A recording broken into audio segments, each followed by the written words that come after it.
6, 5, 4, 3, 2, 1.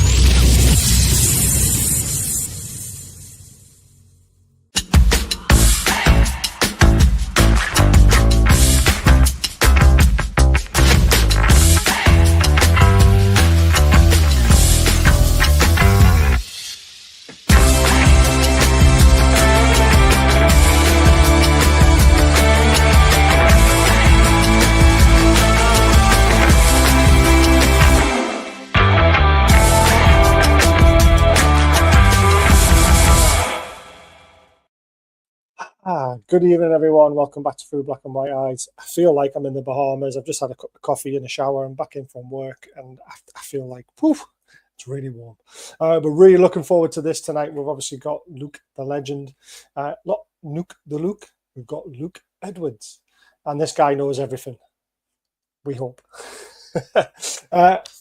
Evening all, great to have Luke back on the channel. Get your questions ready. Please adhere to standard community guidelines, keep comments respectful, and enjoy the show. Evening everyone from Gary. Join the channel from just 99p. Donate using the super chat in the bottom right hand corner. It is all free, of course, just to subscribe. Now don't forget, whenever you subscribe or become a member, it runs the channel, but then we also donate money to charity, which so far we've raised £8,232.84 in the 4 years we've been running, and we looked to, well, we're basically going to add another 5, 6, 7,000 to that by the end of the year, hopefully, if everything goes to plan. So thank you to everyone who helps out. We'll quickly get through these. Have you seen the team sheet? Oh, you must be watching the game as well on the side. Good evening, Travel Chasing. Lee's in the house as well as Gary. Gary's in the house. Mighty Mag's in the house. Great to see you. This is going to be good tonight. We've got some great questions lined up. And welcome everyone. So let's bring the legend in. Good evening, Luke. Good evening. First of all, congratulations on the BBC gig. Yes, thank you. Face for radio, some have told me, which is why I was doing podcasts. But yeah, no. So I'm doing BBC Look North intermittently. I'm not every Monday, but I was very honoured they asked me, being a man from the southeast, talking about northeast football on the television. So yeah, no, really enjoying it. It's good. It's good. Really good. Really, and the other thing is, obviously, thank you so much for doing the Benfield night that we did for the. Oh, it's great. Enjoyed that. I hope we're going to do another one. We will. We'll try and get the one lined up. It might not be at Benfield next time. Might do it in Newcastle instead, because it'll be a little bit easier to get people there, I think. But we really enjoyed it. I mean, we raised in the end. It was £500 went to Stanley Deaf Club. £500 went to the food bank on match day, so that gets doubled. So £1,500 in total. It was just a really nice. It was just quite a nice, like, intimate crowd, which is quite unusual for those sorts of things. So I really enjoyed doing it, just because it meant I had the time to speak to everybody, which was nice. So yeah. And you unfortunately didn't win anything. I didn't, no, despite buying a ridiculous amount of raffle tickets. So it's never fixed. No, it certainly isn't, no. Before we get onto Newcastle stuff, commiserations in the FA Cup, that was some effort. Obviously, you were there with your dad, and I read all your stuff, and it reminded of me going to the football with my dad as well, which happens very rarely these days. So do you want to just recap that quickly? Because that was Leyton Orient versus Manchester City. It was just great. It's kind of, I mean, a lot of people who listen to this probably don't, support a lower league team as well. They're probably purely Newcastle fans. But when you are a fan of a lower league team, those games against, not just a Premier League side, but Manchester City, the richest club in the world, they don't come around very often. So just to get the game was special and exciting. But to push them so close, and to the Jamie Donnelly wonder goal was just brilliant. And it was almost kind of the perfect result, because I think we had a massive chance just at the end in injury time to make it 2-2, which would have gone to extra time. But the Orient players were already out on their feet, and we've got promotion to the Championship to be competing for. So we've won both games since that day, and it was just my dad, how excited my dad was will lived with me for long after he's gone. He was like a little kid, basically. So as was I, because I'm not exactly young anymore myself. But no, it was brilliant. It was, everything that's magical about the FA Cup. Bromley had it, earlier this season when they came up to St James's Park. And Yes. I bet if you talk to their supporters, they would remember that trip. I'm sure it's the same for Wimbledon in the Carabao Cup earlier in this season as well. It's a unique thing about English football, really. And I think I'm very protective of the FA Cup for that reason.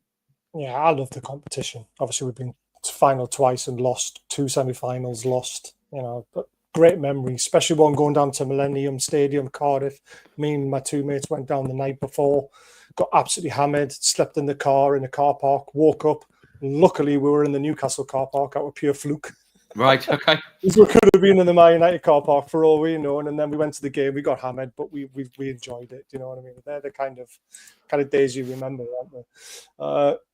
But yeah, I mean, I've also been to Wembley to see Whitley Bay win the FA Vars Cup because they were the first team I ever saw live. So I know what it's like to like a non-league team as well, like a lower league team. Obviously, that's a I was going to say they're later on a non-league team. No, We were not so long ago actually in the darkest days. I mean, that's sort of the context as well. So Orient went into the Football League for the first time about 10 years ago.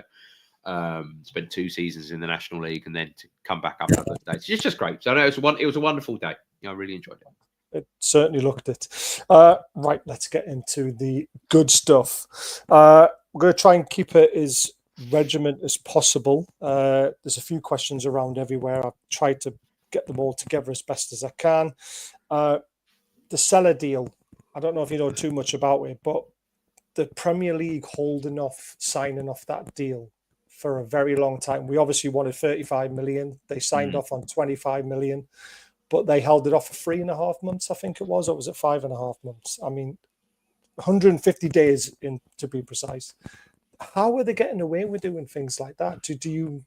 Well, they changed the rules precisely so they could get away with things like that. I mean, let's rewind to October 2021 and the hastily convened Premier League meetings.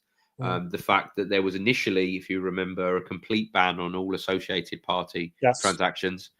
The takeover sent the rest of English football into a tailspin, really, a panic. There was a lot of jealousy, obviously.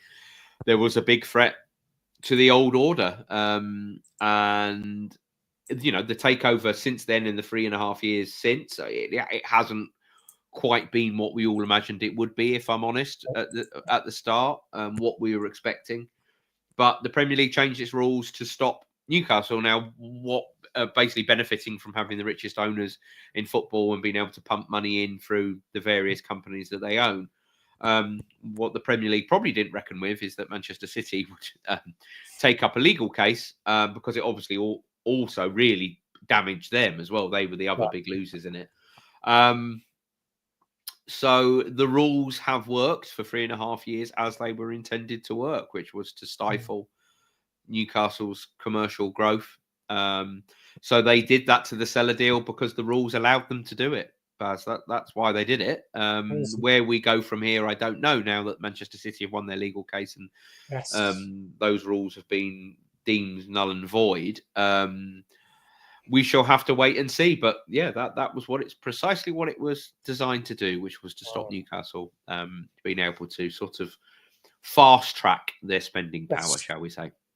Do you think there'll be a compensation claim from the club? I've been trying to find that out, actually. I think all options... God, I sound like we're talking about the new stadium now.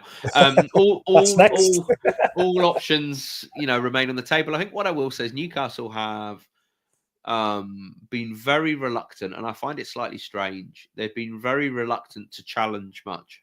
They haven't fought with the same sort of venom and tenacity that Manchester City have. They haven't tried to really push the boundaries of these rules at all. We saw with last summer's PSR concerns, they were absolutely desperate, with the orders coming down directly from Riyadh that they couldn't breach.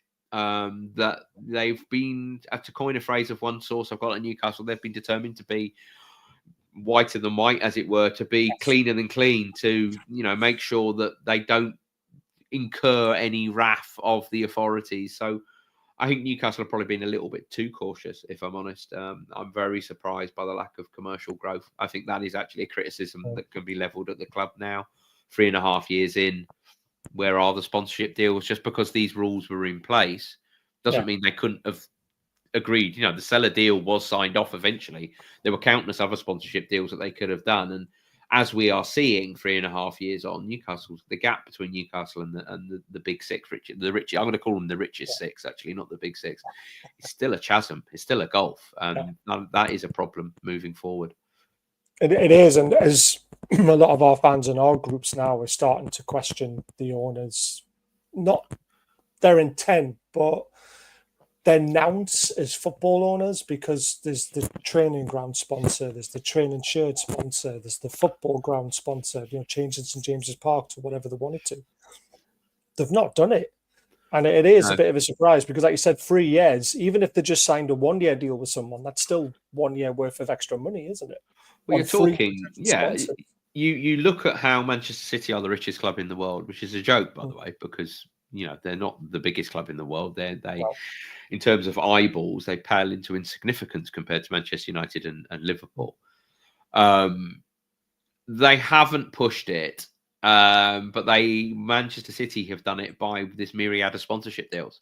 For everything from pillows to official 4x4 to tyre partners, let alone, training ground, training kit. There are so many more deals that I would have expected to have been done by now, and they all add up. They're not all £20 million deals. They could be for £4 million a year. But you add, I'm going to just rely on my maths here. If you do 4 deals at 4 million, that's £16 million a year, and you add that into your PSR equation. That's a big chunk of money in terms of signing a player. So I think of all the things that we can level criticism of the new regime, it is that lack of commercial growth. I thought it would have been sped up by now, even operating within those rules that are now null and void. Whether they have now decided they were waiting for this legal challenge, or whether they are now going to unleash, a huge amount of new sponsorship deals, the big ones being, like you said, training kit, training ground, stadium. We shall have to wait and see. Yeah, it's a good answer. I like it. We are frustrated, but hey, it's not our football club, is it? We just support it. We don't own it.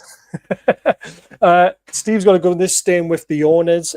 Listening to the regulator debate in Parliament, the sport minister couldn't answer whether our owners would have to re-undergo the owners and directors test when the regulators launches.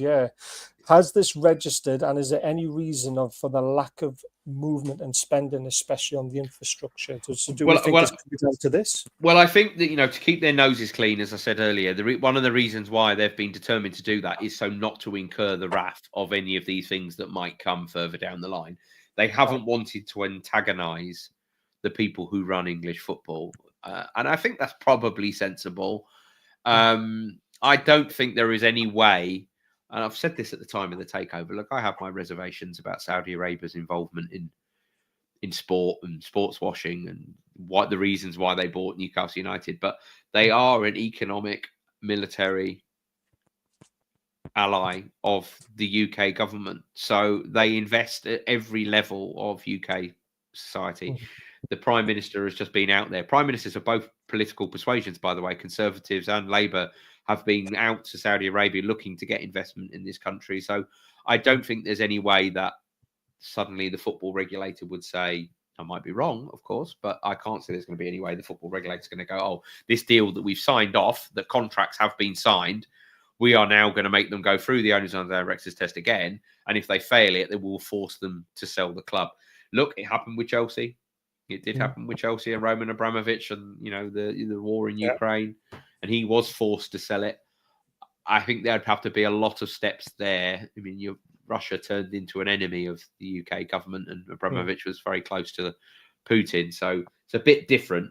If Saudi Arabia went to war with the UK, maybe be a problem. But I don't think so. I don't think so. Never put anything past Richard Masters, though. We'll leave that one there. Well, that's the owners out the way with.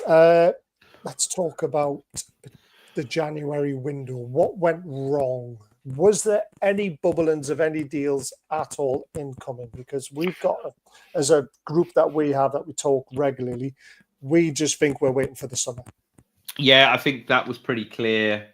I mean, I think the strategic thinking that has taken place is that Newcastle could have signed someone in January, but they would have had to sell like they did last summer before June 30th. Yeah. Now, the assumption 12 months earlier was that, oh, it's okay, we'll be able to sell a someone or activate Bruno's release clause, £100 million will come in and all our troubles will evaporate overnight. When that didn't happen, Newcastle were suddenly in a mess and they was in an awful panic and they were hours away from a 10-point penalty that would have absolutely ruined this season. If you take 10 points away from where they are now, they're hovering around where Tottenham are in the league. Yeah. So, excuse me. There was really I think from sort of start of December, I don't think there was ever really any chance they're going to do anything. They looked. They thought maybe if something happened and they suddenly sold a player for big money and they had to act. So they've done all the sort of research and had the names on the list, but pretty early on in January, I'm talking like January 2nd, maybe even, New Year's Day, we're not doing anything. And that message didn't change. I think what they did do was remove Almiron and Kelly, which I think is a risk. It's a big gamble. Jacob Murphy gets injured now. What you're going to do? Who would have thought would have been saying that 9 months ago? But look, I think Almiron knew his time was up. He was very close to leaving in the summer. I think that one made sense. To get his big earner, get him at the right age to go. They got some decent money for him. Lloyd Kelly, I think, again, a bit of a gamble. If Lewis Hall gets injured, trees, though, did he? He didn't know, but he covered 2 positions. But again, they brought on good money for him. So they took decisions that were sensible from a business perspective. And that's, selling those 2 players, getting the 2 players off the wage bill, that's given them much more room for manoeuvre in the summer. We will only know in May. We'll only know when we see what happens at Wembley in the Carabao Cup final. We'll only know, where they finish in the league, whether that was a mistake. I think they've gambled. They've taken a risk. I mean, if I said this in the Telegraph, if Amanda Staveley had still been there, they would have signed someone in January because they would have gambled. They would have said, okay, we need to bring in a right winger to get into the Champions League. If we're going to finish top 5, we need it. We need a right winger because that was the glaring weakness in the squad after Almiron went. They had that room to do it after Almiron went. They would have brought some of their summer spending forward, which is exactly what they did with Anthony Gordon. And they would have gambled. Now, this is a different regime, and they don't want to get into that sort of PSR mess. They were in a PSR mess because Staveley constantly gambled and constantly spent the money and worried about paying, today, tomorrow. She didn't worry about that today. And that's why they got themselves into a mess. So there's been a cultural shift, I think, and there's a lot more strategic thinking going ahead. They're sort of trying to plan not each window, but 2-3 windows ahead. I think that's what Paul Mitchell, that's what Paul Mitchell does. Again, if they lose the Carabao Cup final, if they finish 9th and don't have European football next season, then I think we'll look back on it in May and say that was where it all went wrong. I mean, I think it is that much of a pivotal decision. I don't know whether they were right or wrong. We will know at the end of the season, but they have taken a huge gamble in not strengthening, I think. Yeah, it's a tough one because, I mean, Miggy wasn't pulling up trees again with his performances, wasn't really contributing that much. Kelly wasn't. So, like you mentioned, footballing reasons, probably Eddie Howe looks at it and goes, really not too happy about that because now I'm weaker. But business side of things, if it works going forward, it's just not signing anybody. I mean, you know, they need, if you're going to have an elite front 3 as well as Jacob Murphy has done, you needed a right winger. Oh yeah, so there is a school of thought that says they should have pushed the envelope, gone and got one of their top targets, thrown the money at the club in January when there wouldn't have been any competition. You've seen what Manchester City did in January. If you have money to spend now in January, you're in quite a fortunate position. But they decided not to do that. They were cautious, but we will hopefully see the benefits of that, in a year. 6 months, a year, 18 months time. Yeah, I agree. Stelvey was a great gambler, though, because let's face it, how many times did they really get it wrong in the transfer window? I can't think of many flops, to be honest with you. No, because even if you go to Chris Wood was signed for a specific purpose. And actually, if you look at the job that Chris Wood has done at Nottingham Forest, there's a bit of revisionism there to say that they should never have let him go. But they ended up getting 15 million for him, and if they hadn't got that 15 million in, they'd have been in PSR trouble a lot earlier than they were. So, they didn't get many wrong. That's down to the recruitment team rather than Staveley. But she took the gamble. She pulled the trigger, didn't she? Yeah, they were willing to spend the money. But yeah, it's this. It's one of those debates. I don't think there's a right or a wrong. I can totally understand why the club decided to do what it did, when you know that that's going to give them an opportunity before the June 30th deadline, when the likes of, shall we say, Bournemouth or Nottingham Forest might just need to sell before that June 30th deadline, and Newcastle have money to spend. That might mean they are able to go and get one of their long-term, one of their first choice targets. Yeah, I agree. We shall see. Andrew, welcome to the family. Thank you for that, mate. Really appreciate it. Right. So January was a bit of a cop-out, but again, we all kind of expected it. The one thing that we all got sick of as Newcastle fans was the constant Arsenal links to Isak. It's so frustrating, especially some of the prices that we're quoting, 83 million, and all this sort of stuff. We all know if Isak leaves Newcastle, it's going to be north of 100 million. But you put something out in the Telegraph which put all our minds to rest. Newcastle are very, very stuck on, we are not selling our big stars in the summer. We don't need to. Even if we don't get European football, they're putting their foot down. Is that putting their foot down that they definitely won't do it, or they're putting the foot down saying unless a massive offer comes in, you get nowhere near them? I'm gonna channel my inner Eddie Howe here. You can never say never. Look, a Saudi Arabian club, for example, could come in for Isak and say, "Here's 200 million pounds." Yeah. Isak wants to go. You're probably going to take the money. Mm-hmm.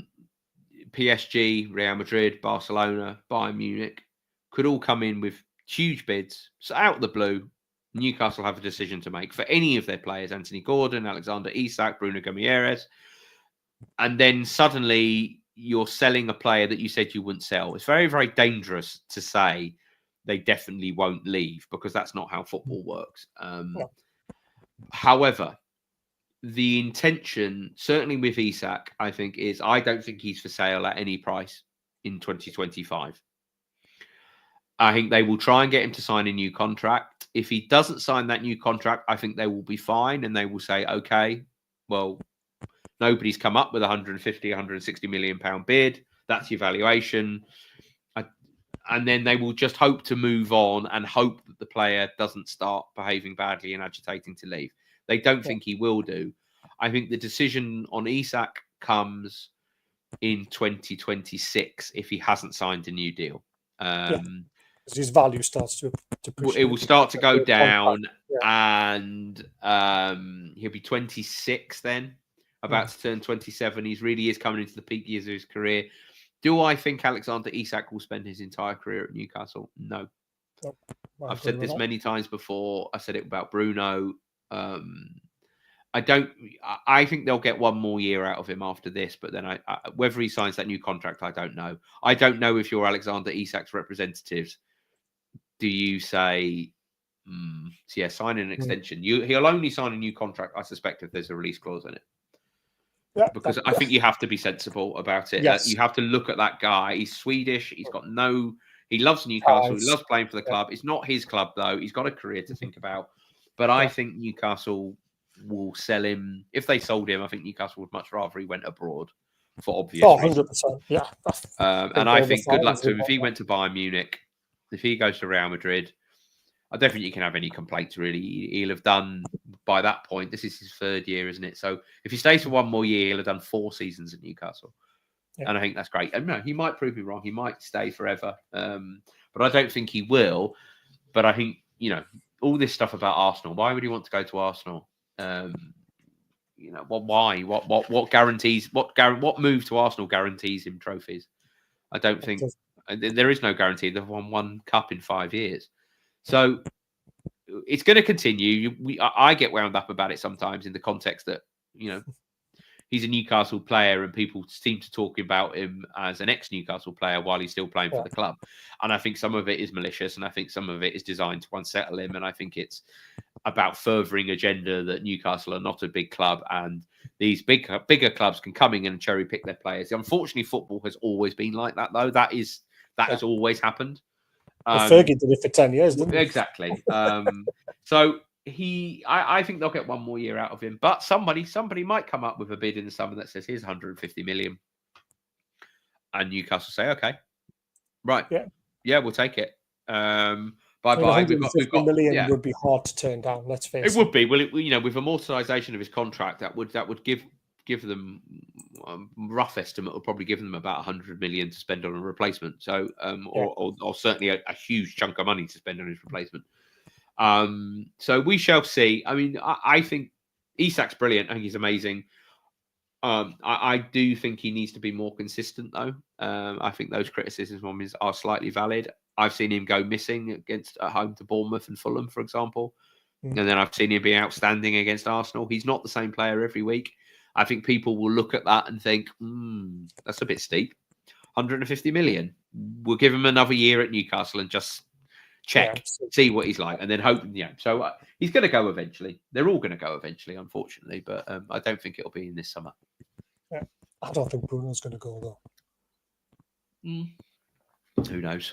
I think if Bruno was going to go, it would have been last summer. But again, he's not going to want to spend the rest of his career at Newcastle, I don't think. It's going to be interesting. Yeah. Who does Luke think the targets are from those two clubs mentioned? So Bournemouth and Forest were the two clubs. So Semenyo, I'm guessing, is one of them. Yes. And the centre-back, whose name I can't Dujon. We should have signed him before he went to Bournemouth. Yeah, we were all over him. Semenyo's the one I think would tick a lot of boxes because he can play on the left or the right, and Howe loves a winger who can play on the left or the right. They definitely really like him, but both of them are on the list. But that phrase "on the list" is pretty meaningless at the moment because of course it is. That list will be probably at least 10 players strong for each position. And I was told, this week, nothing is decided. No decision has been made on which player they're going to go for in February. It's just anyone who tells you that is wrong. It just hasn't happened. Not yet. But there'll be the two on the list, though. Yeah, it's too soon to call, isn't it? Especially we don't know when we're going to finish in the Premier League, don't know what competition we're going to be in. That all makes a massive difference. They'll only be finalised in late April, probably May. Yeah, sounds about right. What do you make of the James Trafford one? Because we believe, like we've been following him for a while, and we think he is the next number one for Newcastle. Definitely. Yeah, they certainly like him. There's been interest there previously. I don't think that deal is done, though. It goes back to what I just said in the previous answer. They haven't made a firm decision on any player yet. They haven't decided to sign anyone. So James Trafford is on the list. He'll be very high up on that list. They've liked him for a long time. There was interest last summer, but there was interest in a lot of goalkeepers last summer. It wasn't just Trafford. I think it will be complicated by the fact if Burnley came up, would Burnley I think it could be really easy to send Pope the other way. Well, it could be. Yeah. I think that's the way to do it. Personally, that's looking at it. There's so many hurdles to jump to. Yeah. Say James Trafford is heading to Newcastle in the summer. As things stand, he is liked and appreciated, but there's been no decision to sign him, and nothing's been agreed whatsoever. So if Burnley come up, will they play hardball? If Burnley stay down, will that make it easier for Newcastle to sign them? But then you're talking about Nick Pope going the other way. Nick Pope's probably not going to want to go and play in the Championship. So there's all sorts of complicating things that can happen. But he is definitely a player that they appreciate, shall we say. Two penalty saves for the Mackems do. I've seen that, yeah. Yes, I think we should have signed him in the summer and loaned him back to Burnley for the season. They didn't have the money in the summer. I mean, that's the bottom line. Yeah. That's a shame. It's a shame they couldn't sign him and then loan him back for the fee and then signed him. Yeah, it's one. So even last summer, if you remember, there were reports saying they were going to pay 16 million quid for him, and they didn't have 16 million quid to pay for a goalkeeper. Yeah, that's true. So it was, you have to. Sometimes the story doesn't. When you actually look back on it, it doesn't actually make sense that they were suddenly going to spend 16 million pounds on a goalkeeper, which I think was reported in May and June, when you also know what an absolute car crash everything was behind the scenes in June when they were desperate to offload players. Excuse me. Contract talk. So we have heard, I think, two great moves personally, Dubravka and Kraft signing new contracts. Kraft is, for me, very underrated, very underappreciated sometimes. I know he doesn't play week in, week out, but every time he's called upon, he's always a solid 6, 7, sometimes goes above and beyond. He plays right back, right centre back, playing a 3, playing a 4. You know, I think that's a good bit of business from Newcastle, tying him down especially, and then tying down Dubravka. I suppose he deserves it, doesn't he, with the run that he's been on? I think I saw some people say on social media, because I did the story earlier today before the announcement, and people were sort of saying, well, why are we doing that? Well, you have to understand how a squad is built. Yeah, exactly. So you have your starters, your star players, and then you have your sort of first choices, and then you have your backup players. Now, it's very hard to get players who are happy to be backup players, who aren't going to rock the boat, who aren't going to complain, who aren't going to be knocking on the manager's door every day when they're not playing, but as you've just said, can be relied upon to come into the team. Now, Newcastle have got a few of those at the moment. They've, love him or loathe him, Sean Longstaff is currently one of those players. Jacob Murphy has been that player for most of the time he's been at St James's Park, and he's been there a long, long time. You've got Jamal Lascelles, who did it last season, who wasn't starting every week, but was, club captain. You've seen it to a lesser extent, but still importantly with Kieran Trippier this year. But you've also got that with Dubravka, who has been a good, solid number 2. I think Nick Pope is the better goalkeeper, and I hope Nick Pope is back in goal on Sunday because he is better at shaving shots, which is fundamentally what a goalkeeper needs to be doing. And you've got players like Emil Kraft, who can play centre back, right back, in a real emergency could probably play left back. And he's a good character, and he's happy to accept that backup role. Now, those players are very, very important in how you manufacture a squad, and Newcastle have got those players. Harvey Barnes would maybe be the opposite of that, where he thinks he should be playing, and then you have that problem. You have that slight friction between Gordon and not between Gordon and Barnes, but do you know what I mean? You have Barnes thinks he's good enough to play and should be starting every week. We've seen it a little bit with Joe Willock this season. Where he thinks he should be playing, not that he's played very well, but so you need to get those players, and actually, what tying down players like Dubravka and Kraft does, and hopefully Share as well, is it means you've got your backup in those positions, so then you can focus on getting starters because you've got players who are happy to be at the club and to play that supporting role, and then you might, if you brought in a goalkeeper, you might sell Nick Pope. Do you know, if you buy another winger, you might sell Harvey Barnes or Anthony Gordon. They might get an offer for Anthony Gordon and huge money, and he ends up going.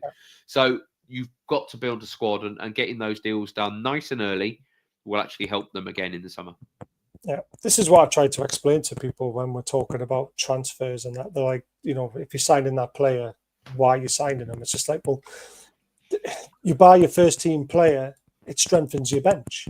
Because the person who's dropping out of the team becomes a bench player, potentially a squad player, and that makes you stronger. Alex Ferguson was the best at doing that. He had only got a Solskjaer, didn't he? One of the great strikers in the Teddy Premier League. Sheringham, he rotated that front four of Dwight York and Andy Cole. But it's important, particularly if they've got Europe next season as well. Huge, it will actually help with that squad management as well, because you can play Gordon on a Saturday or a Sunday, and you can play Harvey Barnes midweek. You can play Willock and Miley and Longstaff or whoever else they might sign in midweek. So not having Europe this season has been good for them in one respect, because they've got a small squad and the quality of the squad is low, below the top sort of 13, 14 players. It's a big drop off in my opinion. But that meant they have been able to play pretty much the same team largely. And those backup players have not kicked off once. They've not poisoned the dressing room, and they haven't done those things. Yeah. And that's why signing players like Kraft and Dubravka and hopefully Cher are important. Yeah, I think Cher will sign an extension. I think he will do, because he's 33. He's not realistically, unless he wants to go to Saudi Arabia or somewhere like that, and there hasn't been any interest in him up to this point from Saudi Arabia, or he wants to go and get a suntan somewhere. I think he'll probably sign. Yeah, I think it'd be crazy not to be fair. There was a good question from Leslie there. Do you know how long the Dubs extension deal is? Some crazy numbers being branded. I think it's just 2026, I think, off the top of my head. Yeah, I don't think it's super long. Lascelles seems very important on and off the pitch. Unless he's wanting to go for regular football, I'll be getting him tied down testimonial this year if he does go. Yeah, it's an interesting one. Yeah, I mean, as the team has evolved, and he sort of belongs in that Isak Hayden, Matt Ritchie era, doesn't he, of players and probably talent levels, if I'm honest. But he has been a very, very good captain. Coming back off a serious knee injury, it's the sort of one that I think would make a bit of sense as kind of being that bridge, that kind of old school Newcastle, old school team spirit that they had in the tough times, and sort of bringing that through. I think he's been an excellent club captain, really has been. But yes, he has his limitations as a player. It just depends on whether they sign another centre back. You see, the problem is if they're going to prioritise signing another right-sided centre back in the summer, which they will, you've got Cher as backup. You don't need a third one, because you've got Kraft who can come in an emergency. So I agree with that. And Lascelles, for me, he pulled us out of a dark place, didn't he, with his rant in the changing rooms, and then becoming the captain under the Rafa era in the Championship, pulling us through games, keeping us in the Premier League with an average team. And he just seems to be a brilliant all-round guy as well. So hopefully he makes a full. He should be back fairly soon, I would have thought, from his knee injury. People said middle of March, end of March, or something like that. Yeah, I'll maybe ask Hal tomorrow. Yeah, that's a good question for Hal. I like that. We need some more harder questions to Hal as well. Why do you keep making subs in the 70th minute? No, don't do that. It's where we're stadium. Update on stadium announcement, because Hope said end of the month. Is that true? Now, we think there's two options, Leazes Park or extend St James's Park. We don't think anywhere else is in the picture. Can you clarify any of that, or is it all hush-hush? Well, look, as you know, as I spent months working on the stadium story that I did, which I think was published a couple of weeks ago, which revealed in more detail, I think, than anyone has had before, about where it would be on Leazes Park, capacities, cost. I have a pretty good idea of what they want to do, the preference internally, and that is a key phrase, internally, is to do the new build, because it's not really a relocation. It is on, it's an overlapping footprint, so it will actually, part of the stadium will be built on where St James's Park is now. Yes. I think that was a bit of a game changer for me. I think it's been a game changer for various people in and around it in terms of whether they will be allowed to do it. Yes. But the bottom line is, and which nobody wants to say at the club, which is why they're still saying all options on the table, is PIF have not signed off on anything. PIF have not agreed to pay for it. PIF have not said what they prefer out of the two options. Now, the new build is well over £1 billion. I think it will get bogged down in planning issues, even though it's only going to be a little bit of Leazes Park that it's built on. I think there will be an appetite to force that through planning state committees in the various stages it goes through, but it is still potentially going to be delayed. The cost of rebuilding St James's Park is half that. So you're talking about 600 million, 600 to 800 million to stay at St James's Park. And I'm told, although I haven't seen this officially confirmed, I'm told the capacity of remaining at St James's Park would be well in excess of 60,000. So you're approaching about 64, I think. And the new stadium would only be 68, 69. When PIF look at that, So you Why spend the extra you want another 400? 800 million Yeah. for 5,000, 6,000 extra seats and a new build stadium that's multi-purpose, and we're going to go through this grief. So I think internally the preference now is to move and build the new stadium. I think that makes a lot of sense in terms of being a modern football club, and I think the regeneration of the area will appeal to people when they see it. I think it's definitely a good option. I think the people at the club who are involved have sort of made up their mind that that's what they would like to do, but they also acknowledge that PIF could easily just say, "No, we love the history of St James's Park. We want to stay there." It's very impressive, apparently, if they do stay at St James's Park. I mean, people aren't going to sit there and just go, "Oh, they built one new stand." It's not going to be. It's not going to be like that. I mean, the Gallagher end would be huge, and it would be very, very impressive sight. And I think they will do other bits around the ground as well. So it wouldn't just be we're knocking up an extra stand. But they did say when we heard all the stuff was if they'd stayed at St James's Park, it would be like a massive regeneration of the stadium. Yeah, it would be. Yeah. It's not just a simple case of building a new stand. So, when the club say all options remain on the table, they are. I mean, they're not lying. That is true. Yeah. They haven't made a final decision. But when we say they haven't made a final decision, PIF haven't made a final decision. Yeah. So until PIF are shown the plans, decide which one they want to go down, we are still stuck in this holding pattern. I think we are expecting an announcement. I mean, it's people flip flop on this because I've read, elsewhere that it will be the end of the year and it being pushed back, and then suddenly it's going to be March. And people have always anticipated it being March because that's when the next FAB meeting is. But I don't think in that meeting they necessarily have to say this is what we're going to do. Yeah. I think we will know by the summer. That's what I will say, this summer. I like it. That could be I'm 50-50 as well on what we should do. I think both plans are good, I don't think there's necessarily, again, I think they will be impressed with both from what I've been told. Is the only difference that if we move to the new stadium, I know it's like next door, but that would be a much better build for multi-purpose events. Yes, I think that's one of the arguments. Yeah, is that it would be a proper multi-purpose venue. Now, I understand that multi-purpose venues are great, but I think if you ask Tottenham Hotspur, are they bothered that their stadium hosts boxing matches and NFL games? The fans probably are. Doesn't really matter to Tottenham Hotspur fans, but the owners are. Yeah. People keep saying we've got to do it for PSR reasons, we've got to do it for PSE reasons. They won't be moving in until 2031, 32. Yeah. If they build a new stadium, it's quicker to do the rebuild as well. Oh, that makes it a bit more interesting then, doesn't it? If you can get the and they won't have to leave St James's Park while they do it, apparently. So, yeah.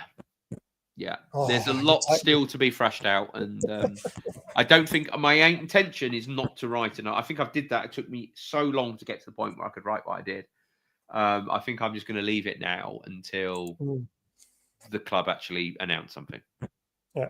That is interesting because we got some information around about the time you were about to release your article, which was the new stadium or St James's Park, and we heard 65,000 for the new stadium.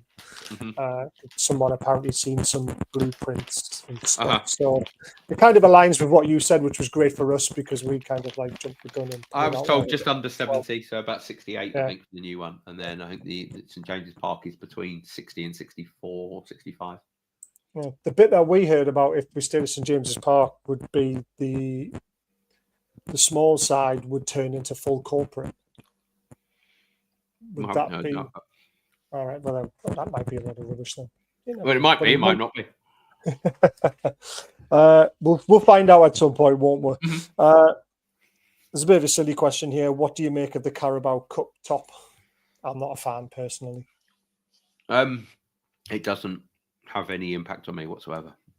It's just a top. It's a top. You can argue it's fleecing supporters to get them to buy it, but you don't have to buy it. I just think it's jumping the gun a little bit. Why just wait till we've won and then have it as a souvenir to release? That's the way I would have done it. I just think I know they've done it before in the past, but let's face it, we've never won a trophy in the past. So stop repeating the same things. Do something different. Yeah, it doesn't anger me. It doesn't anger me. There we go. Now, obviously, Sir Bobby Robson, it's his heavenly birthday a couple of days ago. What a man. Do you have any encounters with Sir Bobby that you would like to? Yeah, lots. What a guy, first of all. Just the one thing I've regretted my whole life is never having the opportunity to meet him, because I named my son Jacob Bobby after Bobby Robson for that reason, and I hope he just grows up a quarter to be like this man, because he was just I was very lucky in that I'm of a generation where like the 1990 World Cup was kind of like my era defining football tournament. Right. When I really fell in love with football. I was very young, but that's when it really hit me. And Bobby Robson was the manager, and I lived in Ipswich for a while. For 3 years in Ipswich, and went to school in Ipswich, and Bobby was very much a hero of the town, and obviously won the FA Cup and the UEFA Cup when he was manager of Ipswich Town. And then when I first went into covering Newcastle, my first year was with Bobby. My first 2 years, in fact, were with Bobby, and we had our moments. He was just a real. It became a cliche, but it's his sheer enthusiasm for football. So press conferences would last for 45, 50 minutes, an hour, and he would be talking about football. And it might not necessarily be about Newcastle. It could be about anything. He just adored it. And he was very protective of me, actually. In a way, I had some issues with the Shepherd family at the time. And I was good friends with Kieran Dyer, because Kieran Dyer and I had gone to school together in Ipswich. And Bobby gave me some very good life advice around that, and professional advice. He was very, very good with me when I was on the Journal. And probably there's too many stories for me to go into, and they become slightly self-indulgent. But it meant a lot to me, the conversations we had, and just, Bobby Robson ringing you up and his name flashing up on the mobile phone, even if it was to give you a bollocking about something you'd written.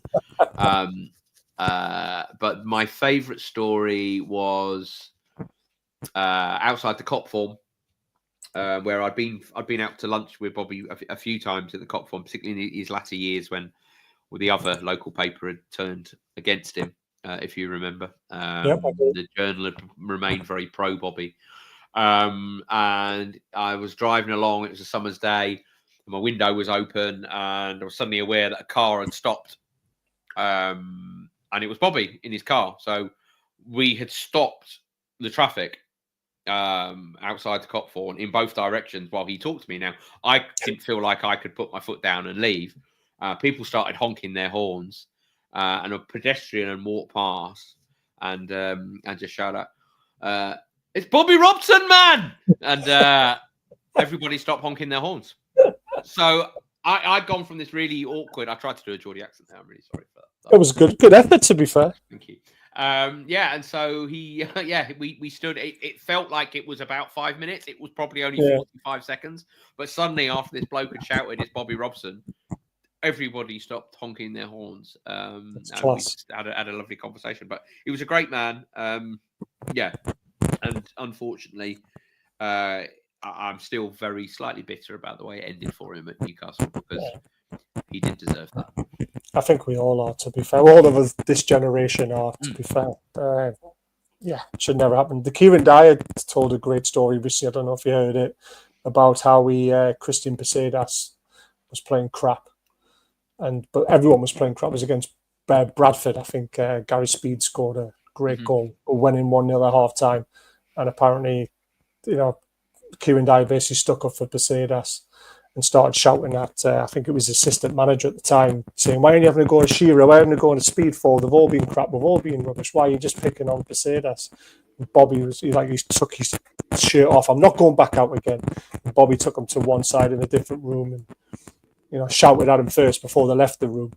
And then he said, "I really appreciate what you did in there, but obviously I've got to, not show that you can say that to my assistant manager, because that would then, make us make me look bad and I'm sticking up for a player when I shouldn't be, but top man for doing that sort of thing. I think that's the kind of man he was, wasn't it? I've got another good one. This is a good one. I've just remembered. So I know we're slightly running out of time, but it is a good one. So Craig Bellamy was renowned for yes, being difficult, shall we say. And he came back at Bobby once. And Bobby just said to him, "Listen, son, I've taken off Glenn Hoddle. I've taken off Ronaldo. I've taken off Van Nistelrooy. If you don't think I'm going to take off a little shit like you, you've got another thing coming." And Bob, apparently, Bellamy just went complete silence, just put his head down, didn't come back with anything. Yeah, I think I've heard that one before, to be fair. It's a brilliant one. Couple more questions. Obviously, I know we're running out of time, and I don't want to keep you any longer than we said we would. Darren Eales, is there a replacement for him? And if so, has everything started? Obviously, it's very sad news what he's having to go through in his personal life. But a few people are interested to know if we have a replacement for him. Not yet. Process ongoing. I would expect that to be done by the end of the season as well. Fair enough.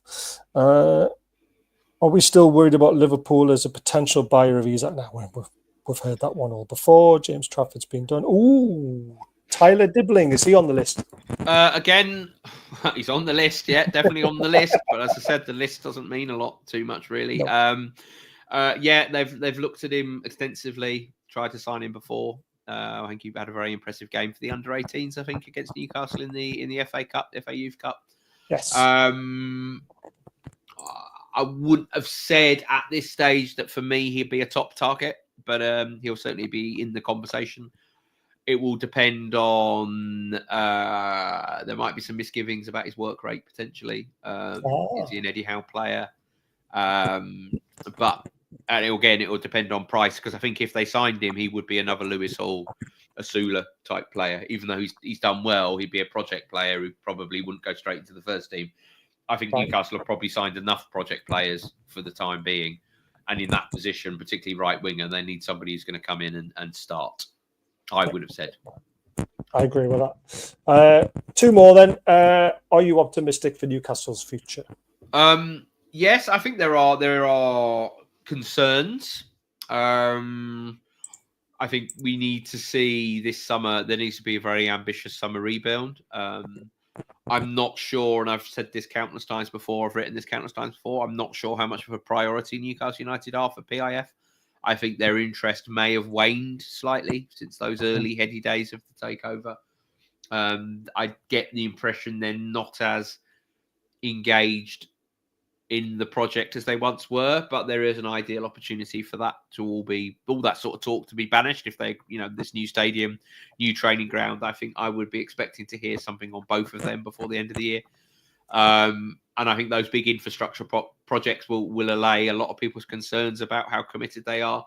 But it is the project on the pitch that ultimately matters. Yes.